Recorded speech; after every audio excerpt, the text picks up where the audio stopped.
नमस्कार। तो चलिए जानते हैं देश की महंगाई, बेरोजगारी, पेंशन, सरकारी नौकरी, किसानों के लिए महिलाओं के हितों की तमाम 50 बड़ी खबरों को सिर्फ 10 मिनट में। अभी तक वीडियो को लाइक नहीं किया तो लाइक कर दें।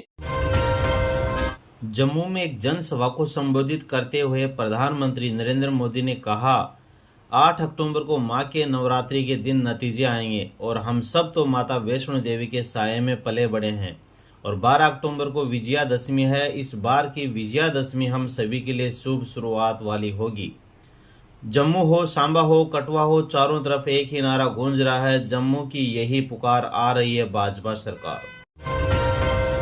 केंद्रीय मंत्री प्रहलाद जोशी ने मुडा मामले को लेकर कर्नाटक के मुख्यमंत्री सिद्धारमैया के खिलाफ एफआईआर पर कहा, उन्हें इस्तीफा देना ही होगा, कोई दूसरा विकल्प नहीं है। वे राज्यपाल को डराने और घेरने की कोशिश कर रहे हैं, जो स्वीकार्य नहीं है। हाई कोर्ट ने भी स्पष्ट रूप से अपना फैसला सुनाया और कहा कि एक व्यक्ति जो सत्ता में नहीं रहा, उसे ऐसा अवसर और ऐसी सुविधा नहीं मिल सकती।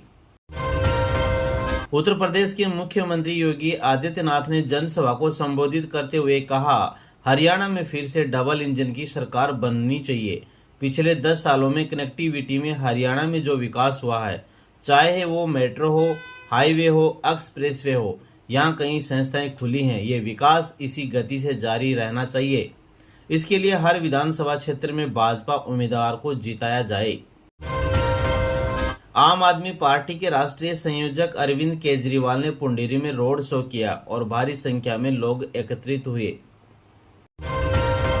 गोरखपुर अपर जिला अधिकारी विनीत कुमार सिंह ने बताया, पिछले 36 घंटों से पूरे जिले में लगातार बारिश हो रही है।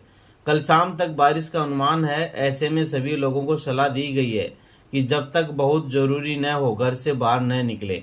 फिलहाल कई जगहों से किसानों के आंशिक रूप से क्षतिग्रस्त होने की खबरें आई हैं। हमारी टीम ऐसी जगहों पर पहुंचकर राहत कार्य कर रही है। किसी तरह की जनहानि की कोई सूचना नहीं आई है। छत्तीसगढ़ के मुख्यमंत्री विष्णु देव साय ने कहा, पूरे देश में स्वच्छता ही सेवा पखवाड़ा चल रहा है। 17 सितंबर विश्वकर्मा जयंती और प्रधानमंत्री मोदी के जन्मदिन से लेकर 2 अक्टूबर गांधी जी की जन्म जयंती तक स्वच्छता ही सेवा पखवाड़ा मनाया जा रहा है। इस अवसर पर यहां कई परियोजनाओं का शुभारंभ किया गया है। इसके लिए हम सरकार का धन्यवाद देते हैं। प्रधानमंत्री नरेंद्र मोदी ने कहा, आज की कांग्रेस अर्बन नक्सलियों की चंगुल में है। कांग्रेस के नेता विदेश जाते हैं तो किससे मिलते हैं और उनसे मिलते हैं जो भारत के दुश्मनों की भाषा बोलते हैं। कांग्रेस अंतर्राष्ट्रीय पार्टनर वह लोग हैं जो दुनिया भर में भारत को बदनाम करने में जुटे हैं।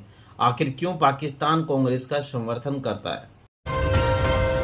राजस्थान के मुख्यमंत्री भजनलाल शर्मा ने देवघर पहुंचकर बाबा वैद्यनाथ शिव मंदिर में पूजा अर्चना की। अपने दौरे पर उन्होंने कहा, आज मैं एक ऐसे पवित्र स्थान पर आया हूं। वैद्यनाथ धाम अपने आप में एक महत्वपूर्ण बड़ी शक्तिपीठ है।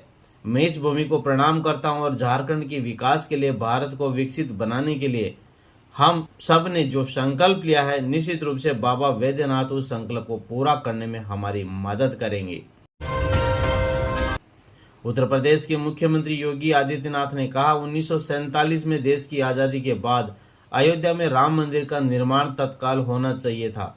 विवाद भी नहीं था, सरकार कांग्रेस की थी, चाहती तो तत्काल निर्णय लेती। कांग्रेस ने विवाद खड़ा करके बैरियर खड़े करवाए। कांग्रेस जिस समस्या का समाधान 65 वर्षों में नहीं कर पाई, 2017 में उत्तर प्रदेश में भाजपा की सरकार बनी और 19 में राम मंदिर विवाद सदा के लिए समाप्त हो गया। जम्मू में एक जनसभा को संबोधित करते हुए प्रधानमंत्री नरेंद्र मोदी ने कहा, देश के लिए मर मिटने वालों का कांग्रेस कभी सम्मान नहीं कर सकती। यही कांग्रेस है जिसने 4 दशक तक हमारे फौजी परिवारों को 1 रैंक 1 पेंशन के लिए तरसाया। कांग्रेस ने हमारे फौजियों से झूठ बोला। ये कहते थे कि 1 रैंक 1 पेंशन ओपी से खजाने पर बोझ पड़ेगा। लोकसभा अध्यक्ष ओम बिड़ला ने कहा, मिजोरम एक ऐसा राज्य है जहां हजारों लाखों और कार्यकर्ता हर दिन श्रमदान करने का अभियान चलाते हैं। महात्मा गांधी की जयंती पर मिजोरम में सभी कार्यकर्ता स्वच्छता पखवाड़ा में जुटे हुए हैं। गांधी जी द्वारा दिए गए स्वच्छता के विचार के अनुसार उन्होंने स्वच्छता को अपने जीवन का अभिन्न माना है।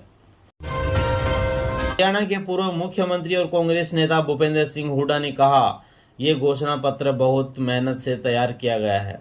हमने अशोक गहलोत से बहुत कुछ सीखा है। सभी राज्यों का अध्ययन करने के बाद इसे तैयार किया गया है। मैं सभी का धन्यवाद करता हूँ। कांग्रेस ने आगामी हरियाणा विधानसभा चुनाव के लिए चुनावी घोषणा पत्र भी जारी कर दिया है। राजस्थान के पूर्व मुख्यमंत्री अशोक गहलोत ने कहा, हमारा घोषणा पत्र जनता की राय लेकर बनाया गया है। कांग्रेस जो वादा करती है वह निभाती है। भाजपा बिना तथ्यों के निराधार बात करती है। यहाँ कांग्रेस के 10 साल के शासन और भाजपा के 10 साल के शासन में दिन और रात का अंतर है। आप निश्चित रहें, यहाँ कांग्रेस की सरकार बनेगी। हम अपने सभी वादे निभाएंगे। इजराइल ने हिजबुल्लाह चीफ हसन नसरल्लाह को मार गिराया। लेबनान में हेडक्वार्टर को 80 टन बम से उड़ाया गया। ईरानी सुपर लीडर खामेनी सुरक्षित जगह भेज दिए गए हैं। इजराइल के प्रधानमंत्री बेंजामिन नेतन्याहू ने शुक्रवार को यूएन में भाषण देने के बाद अपने होटल रूम से हिजबुल्लाह के हेडक्वार्टर पर हमले की इजाजत दी थी। अटैक के बाद इजरायली पीएम ऑफिस ने नेतन्याहू की एक तस्वीर जारी की थी, जिसमें वे लैंडलाइन फोन से लेबनान में हमले का आदेश दे रहे हैं। कश्मीर में कुलगाम के आदि गांव देवसर इलाके में शनिवार सुबह से सुरक्षा बलों और आतंकियों के बीच मुठभेड़ चल रही है। दोपहर में सुरक्षा बलों ने 2 आतंकियों को मार गिराया। इलाके में 2 से 3 आतंकियों के छिपे होने की आशंका थी। सेना के 3 जवान और कुलगाम के एएसपी घायल हुए हैं। चारों को इलाज के लिए श्रीनगर शिफ्ट कर दिया गया है। प्रधानमंत्री नरेंद्र मोदी ने जम्मू कश्मीर विधानसभा चुनाव के अंतिम फेज के लिए शनिवार 28 सितंबर को जम्मू में रैली की। उन्होंने एमए स्टेडियम में विजय संकल्प महारैली को संबोधित करते हुए कहा, 2016 में आज की ही रात सर्जिकल स्ट्राइक हुई थी। भारत ने दुनिया को बताया था कि ये नया भारत है, ये घर में घुसकर मारता है। कोविड में ड्यूटी निभाते हुए जान गंवाने वाले कोरोना वॉरियर्स के परिवार को 1 करोड़ रुपए देगी दिल्ली सरकार। दिल्ली की मुख्यमंत्री आतिशी ने कोविड महामारी के दौरान जान गंवाने वाले कोरोना वॉरियर्स के परिवार को 1 करोड़ रुपए की सहायता राशि देने की घोषणा की है। सीएम ऑफिस के मुताबिक 5 कोरोना वॉरियर्स के परिवारों को यह सहायता राशि दी जाएगी, जिन्होंने महामारी के दौरान ड्यूटी निभाते हुए जान गंवाई थी। मणिपुर के जिरीबाम जिले में शनिवार 28 सितंबर को फिर हिंसा हुई। पुलिस ने बताया कि संदिग्ध उपद्रवियों ने सुबह करीब 11:30 बजे मोंगबुंग मेतई गांव में अंधाधुंध फायरिंग की। गांव के वॉलंटियर ने जवाबी कार्रवाई की। फिलहाल गोलीबारी जारी है। महिलाओं, बच्चों और बुजुर्गों को सुरक्षित जगहों पर पहुंचाया जा रहा है।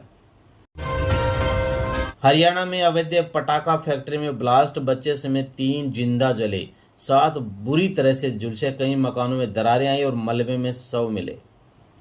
हरियाणा के सोनीपत में अवैध रूप से चल रही पटाखा फैक्ट्री में भीषण आग लग गई। इस आग में 3 लोगों की मौत हो गई है। अब तक 3 शव बरामद कर लिए गए हैं। इनमें एक शव गांव की महिला का, जबकि दूसरा बच्चे का है, तीसरा एक अन्य महिला का है।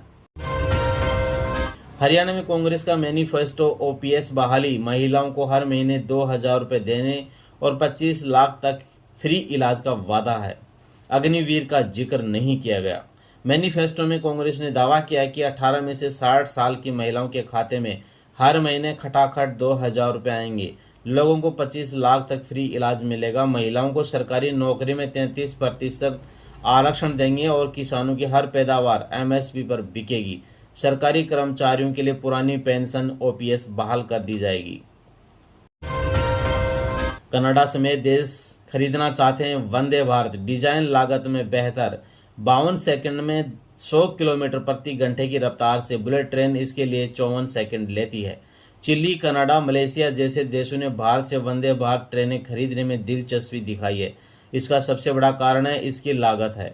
भारत में वंदे भारत को 120 से 130 करोड़ रुपए की लागत में बन रही है, जबकि ऐसी ही ट्रेनों की लागत 160 से 180 करोड़ रुपए है।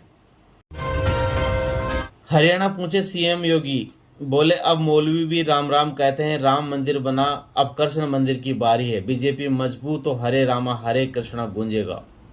उत्तर प्रदेश के सीएम योगी आदित्यनाथ ने शनिवार को हरियाणा चुनाव को लेकर प्रचार किया। फरीदाबाद एनआईटी सीट पर योगी ने कहा, जम्मू कश्मीर से 370 हटने के बाद अब मौलवी भी राम राम कहते हैं। कांग्रेस ने विनेश फोगाट को जमानत जब्त सीट दी। हरियाणा की सियासत में 10 साल से सत्ता पर काबिज बीजेपी इस बार विधानसभा चुनाव में जीत की हैट्रिक लगाने की जुगत में है। वहीं कांग्रेस सत्ता में वापसी के लिए बेताब है और बीजेपी और कांग्रेस दोनों ने ही चुनावी जंग में अपने अपने सिफल सालार उतार दिए हैं। कोवैक्सीन पर बीएचयू के वैज्ञानिकों की स्टडी गलत। भारत बायोटेक ने 5 करोड़ की मानहानि का दावा किया, गलत इफेक्ट बताए थे। भारत बायोटेक ने जर्नल और बीएचयू के 11 वैज्ञानिकों पर 5 करोड़ की मानहानि का दावा किया है। इसके बाद इंटरनेशनल जर्नल ने भी इसकी समीक्षा का फैसला किया और इसे कल यानी 27 सितंबर को पब्लिक डोमेन से हटा दिया गया है। शाह बोले हर अग्निवीर को पेंशन वाली नौकरी देंगे। हरियाणा चुनाव को लेकर केंद्रीय गृह मंत्री अमित शाह ने आज शुक्रवार को 3 रैलियां की। रेवाड़ी में पहली रैली में शाह ने कहा, सेना में भर्ती होने वाले हर अग्निवीर को पेंशन वाली नौकरी देंगे। कांग्रेस वाले सेना का सम्मान नहीं करते। कांग्रेस ने सेना अध्यक्ष को गुंडा कहा था।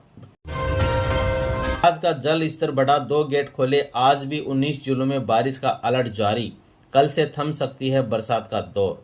राजस्थान में मानसून का आखिरी दौर जारी है। शुक्रवार को उदयपुर, बांसवाड़ा, डूंगरपुर, प्रतापगढ़ समेत 7 से ज्यादा जिलों में 2 इंच तक बरसात हुई। दूसरी तरफ पश्चिमी जिलों में जैसलमेर और फलोदी में गर्मी का सितम बरकरार है। यहां तापमान 40 डिग्री सेल्सियस बरकरार है। जम्मू कश्मीर में बीकानेर के जवान राम स्वरूप कस्वा की मौत के बाद उसे शहीद का दर्जा नहीं देने से हुआ बवाल। तीसरे दिन भी जारी है। Bikaner Jaipur national highway number 11 तीसरे दिन भी बंद रहा। गुरुवार दोपहर करीब 12 बजे इस हाईवे पर धरना दिया गया और शनिवार दोपहर 11 बजे तक जारी है। प्रशासन और कस्बा के परिजनों के बीच बातचीत में सहमति नहीं बनने से हाईवे जाम है। ऐसे में जाम से करीब 1 किलोमीटर दूर स्थित पीबीएम अस्पताल के मरीज भी परेशान हैं। और दोस्तों अंतिम बड़ी खबर है, हाथरस स्कूल बली कांड मालिक बीटेक पास है। मलेशिया से लौटा, तरक्की के लिए तंत्र मंत्र में फंसा। बच्चे को बिस्तर से उठाया, चिल्लाया तो हत्या कर दी। हाथरस में जिस स्कूल की तरक्की के लिए क्लास 2 के बच्चे की हत्या की गई, उसका मालिक बीटेक पास है। मलेशिया में नौकरी करता था। 4 साल पहले गांव लौटा, यहां स्कूल खोला, लेकिन सक्सेस नहीं हुआ, बल्कि कर्ज के जाल में फंसता चला गया और 20 लाख का कर्ज हो गया। ये थे दोस्तों आज के मुख्य समाचार। और चैनल पर आप नए आए हैं तो चैनल को सब्सक्राइब जरूर कर लें, साथ ही वीडियो को लाइक करें।